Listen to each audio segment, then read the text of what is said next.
Welcome to Barnstable Today. I'm Nick Cortez. And I'm Kevin Friel. We'd like to remind you right at the top that the meetings we cover are available on demand at the town's website. You can find them at www.town.barnstable.ma.us. With little fanfare or public comment, the school committee last night approved a $57.5 million school budget for fiscal year 2011. The quiet night was in stark contrast to a year ago at this time, when hundreds of impassioned residents attended a series of public hearings surrounding a budget proposal that led to school closures and millions in cuts. The lack of debate likely corresponded with the lack of controversy in Superintendent Dr. Patricia Grenier's FY11 proposal, which does not contain any significant cuts to program, services, or staff. Here she explains how she was able to do it. The fiscal 11 budget is, and if you'll look in the last column here, we will use $361,000 from school choice. That's about $160,000 more than we use this current year. We're going to use a little bit less from our circuit breaker money, and that's because we anticipate getting less. Some of the benefit of the out-of-district account savings is that we have less tuitions to fund, but we will also have less extraordinary costs to be reimbursed. So we're making a slight savings, a slight deduction there, knowing that in the next year plus, our revenues that we will get from circuit breaker will begin to go down. We're using the same money in transportation fee, and we had not yet factored in the savings from breakage, which is retirements and replacement with new staff members. After all of that is said and done, we're still $700,000 shy of having enough money to fund what we need to fund to get to the $60 million budget. Again, you'll see the town's funding us about $330,000 less than they did last year. And the way in which we are proposing to make up that shortfall is this is a one-time usage. It's ARA money, and that's the American Recovery Act. And it is it a risk? It is, because that money is not here for 2012. I believe it is an appropriate use, and while we cannot with definitiveness say that we can fund 2011, 2012, excuse me, we have looked out and estimated how we can fund 2012, and that would be to rely a bit on the savings account. And we believe that after 3 years of not using the savings account, there will be some revenue there to potentially say, let's fund 2012 from the savings account until our revenues and the economy turns around, hopefully, and more revenue starts to flow into the town. Later, as Dr. Grenier summed up her budget proposal, she looked back before looking forward, taking a moment to acknowledge the perseverance of district staff through a tough year of cutbacks and redistricting. Less staff, less programs sometimes, and still in all, we have drastic improvement, continual improvement in many of our programs and services. So it speaks to how unbelievably dedicated our teaching staff has been and continues to be in their quest to make sure that all children have every opportunity to achieve their potential. And so as we stand today, and as I make this presentation, excuse me, I think about all of the staff members who changed where they worked last year, who are in different buildings, all the children who are in different buildings and who changed from one school to the next. And when you go through our schools, what you will see is teachers working hard and students learning on a daily basis. I think the budget that we are presenting to the citizens of Barnstable and to the town of Barnstable is a respectable budget. It's one that's economically thrifty and designed to meet the needs of our students and staff, knowing that it is a very tight budget.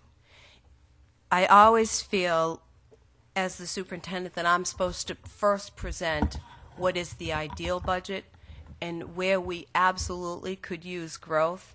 But in this economic climate, we've decided not to do that, that we're saying that we can go another year and maybe two with the kind of staffing that we have, because we know that in this economic climate, to ask for more would be illogical. But we could benefit from more support staff, and we cut our support staff significantly in the past couple years. And again, a credit to our teachers for staying strong.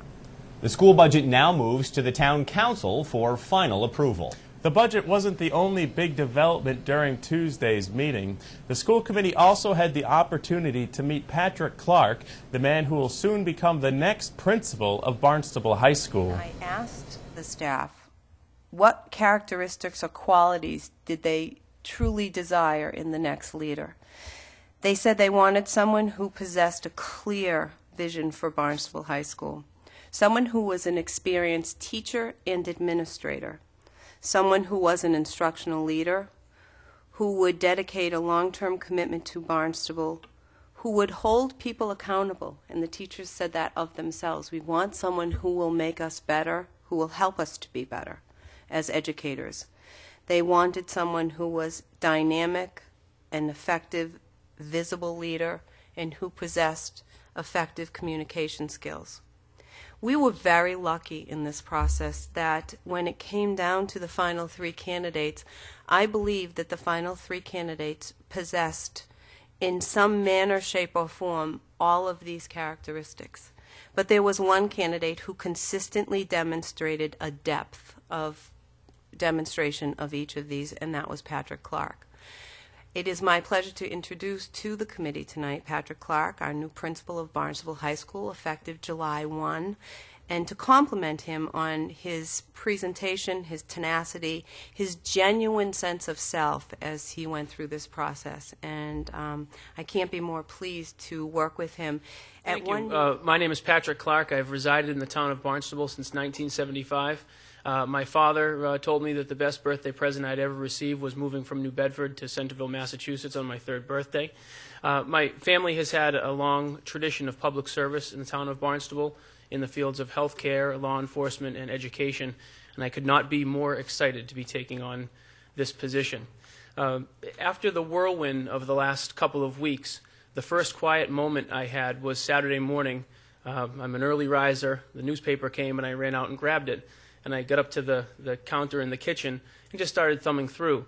And I was trying to kind of summarize in my own mind my thoughts over the last couple of weeks. And I read a quote by Bill Delahunt, which I think really summarizes kind of my experience over the last couple of weeks.